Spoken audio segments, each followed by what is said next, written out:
ಪಶ್ಚಿಮ ಬಂಗಾಳದಲ್ಲಿ ನಡೆಯುತ್ತಿರುವ ವಿಧಾನಸಭಾ ಚುನಾವಣೆಯ ನಡುವೆಯೇ ಭದ್ರತಾ ಆತಂಕ ಉಂಟು ಮಾಡುವ ಘಟನೆ ಬೆಳಕಿಗೆ ಬಂದಿದೆ.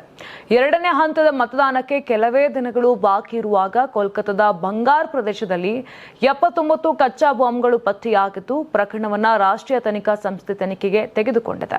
ಇನ್ನು ಕೇಂದ್ರ ಗೃಹ ಸಚಿವಾಲಯದ ನಿರ್ದೇಶನದ ಮೇರೆಗೆ ಬಂಗಾರ್ನ ಉತ್ತರ ಕಾಶಿ ಪೊಲೀಸ್ ಠಾಣೆಯಲ್ಲಿ ದಾಖಲಾಗಿದ್ದ ಪ್ರಕರಣವನ್ನ ಎನ್ಐಎ ಮರು ದಾಖಲಿಸಿಕೊಂಡು ತನಿಖೆ ಆರಂಭಿಸಿದೆ. ಒಂದೇ ಸ್ಥಳದಲ್ಲಿ ಸಂಗ್ರಹಿಸಲಾಗಿದ್ದ ಈ ಸ್ಫೋಟಕಗಳು ಮಾನವ ಜೀವ ಮತ್ತು ಆಸ್ತಿಗೆ ಗಂಭೀರ ಅಪಾಯ ಉಂಟು ಮಾಡುವ ಸಾಧ್ಯತೆ ಇದೆ ಅಂತ ಅಧಿಕಾರಿಗಳು ತಿಳಿಸಿದ್ದಾರೆ. ನೀವು ಸಣ್ಣ ಆಗ್ಬೇಕಲ್ವಾ? ಅದು ಒಂದು ಉತ್ತಮ ಆಹಾರದಿಂದ ಸಣ್ಣ ಆಗ್ಬೇಕಲ್ವಾ? ಪ್ರತಿದಿನ ನಮ್ಮ ಜೀನಿ ಸ್ಲಿಮ್ ನ ಯೂಸ್ ಮಾಡಿ ಯಾವುದೇ ಸೈಡ್ ಎಫೆಕ್ಟ್ ಇಲ್ದಂಗೆ ನೀವು ಸಣ್ಣ ಆಗ್ತೀರಾ. ವಿಶ್ವಾಸಾರ್ಹ ಮಾಹಿತಿಯ ಆಧಾರದ ಮೇಲೆ ರಫೀಕುಲ್ ಇಸ್ಲಾಂ ಅವರ ಮನೆಯಲ್ಲಿ ನಡೆಸಿದ ಶೋಧದಲ್ಲಿ ಈ ಬಾಂಬ್ಗಳನ್ನು ವಶಪಡಿಸಿಕೊಳ್ಳಲಾಗಿದೆ. ಈ ಸಂಬಂಧ ಭಾರತೀಯ ನ್ಯಾಯ ಸಂಹಿತೆ 2023 ಮತ್ತು ಸ್ಫೋಟಕ ವಸ್ತುಗಳ ಕಾಯ್ದೆ 1908 ಅಡಿಯಲ್ಲಿ ಎಫ್ಐಆರ್ ದಾಖಲಿಸಲಾಗಿದೆ. ಇದನ್ನೆಲ್ಲ ಗಮನದಲ್ಲಿಟ್ಟುಕೊಂಡು ಭಾರತದ ಚುನಾವಣಾ ಆಯೋಗವು ರಾಜ್ಯಾದ್ಯಂತ ಕಾನೂನು ಮತ್ತು ಸುವ್ಯವಸ್ಥೆ ಕಾಪಾಡಲು ವಿಶೇಷ ಕ್ರಮ ಕೈಗೊಳ್ಳುವಂತೆ ಪೊಲೀಸರಿಗೆ ಸೂಚನೆ ನೀಡಿದೆ.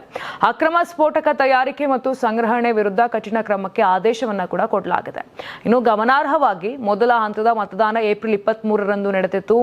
ಎರಡನೇ ಹಂತದ ಮತದಾನ ಏಪ್ರಿಲ್ 29ರಂದು ನಡೆಯಲಿದೆ. ಮೇ 4ರಂದು ಮತ ಎಣಿಕೆ ನಡೆಯಲಿದೆ. ಒಟ್ಟಾರೆ ಚುನಾವಣೆ ಸಂದರ್ಭದಲ್ಲಿ ಸ್ಫೋಟಕಗಳ ಪತ್ತೆ ರಾಜ್ಯದ ಭದ್ರತೆ ಕುರಿತು ಗಂಭೀರ ಪ್ರಶ್ನೆ ಎಬ್ಬಿಸಿದ್ದು ಮುಂದಿನ ದಿನಗಳಲ್ಲಿ ಭದ್ರತಾ ಕ್ರಮಗಳು ಮತ್ತಷ್ಟು ಕಠಿಣಗೊಳ್ಳುವ ಸಾಧ್ಯತೆ ಕೂಡ ಇದೆ.